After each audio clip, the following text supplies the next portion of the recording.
Today I'll be reviewing Chain Soldier. It has been a while since we've seen a popular harem ecchi anime series. There have been attempts, but none have gotten very popular. This one did get a good amount of popularity. Not only that, it is a harem anime series that is closest to High School DxD, so it definitely got my interest. In this anime series, girls have all the power because they can gain special abilities from eating peaches. Men, however, can't, and are seen as weak. The main character Yuki lives a boring life. That is until he accidentally walks to an alternate dimension, known as Mato, that is filled with demon-like monsters, known as the Shuki. He is in major danger, but gets saved by a beautiful girl named Kyoka. They soon get in a dangerous situation. Kyoka tells Yuki the only way to get out of this dangerous situation is if he agrees to let Kyoka become his master. He must dedicate his life to her and serve her forever. He agrees to this, and Kyoka becomes his master. Yuki can now transform into a demon-like creature and fight the Shuki. The similarities to High School DxD are so obvious early on. The main character having a hot girl become his master. His power can only be activated by doing ecchi things with his master. His demon form can evolve and change, not to mention the hot ecchi scenes throughout. The target audience for his anime series is very obvious early on as well. Kyoka and the other girls in the harem tease him, boss him around, tell him he's a pervert, step on him, and do other ecchi things to him to make a fool out of him. They tell him he belongs to them. This is obviously an ecchi anime series for guys that love to be insulted by hot girls and be told how perverted they are. If you dislike this sort of ecchi scene, it's going to be difficult to enjoy watching this anime series because many of the ecchi scenes are exactly that. I'm not into that sort of thing, but I appreciate how far this anime series is willing to go. It's a lot of extreme scenes where the girls control the situation and make fun of the main character. There is still nice ecchi scenes that didn't have that sort of thing. Lots of hot scenes of the characters making out and really get intimate. This anime series did not hold back. It was going for various ecchi scenarios in order to make everyone happy. I was certainly impressed by ecchi scenes.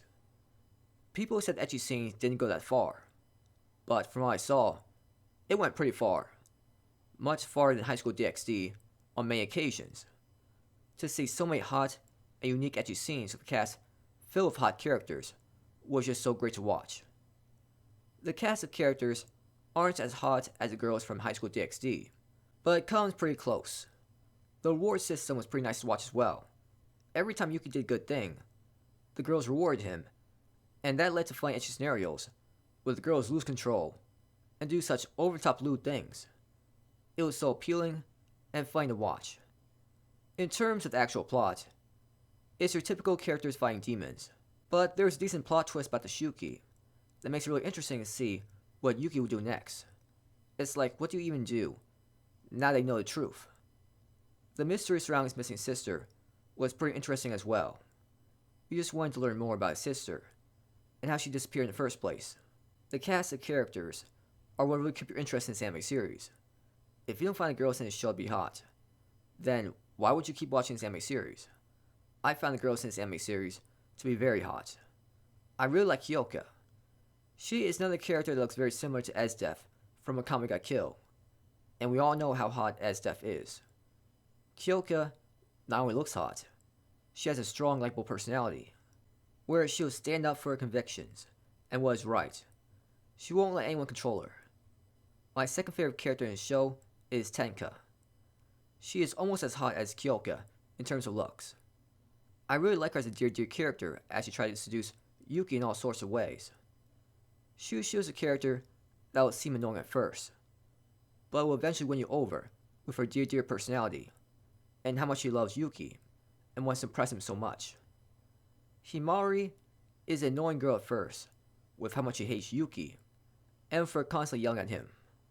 She eventually calms down and treats him better, but she just comes across as a typical tsundere now. Yuki is a generic nice guy. He's obviously more boring than Issei. I didn't like him, but I'm not watching this anime series for him, so it didn't annoy me that much.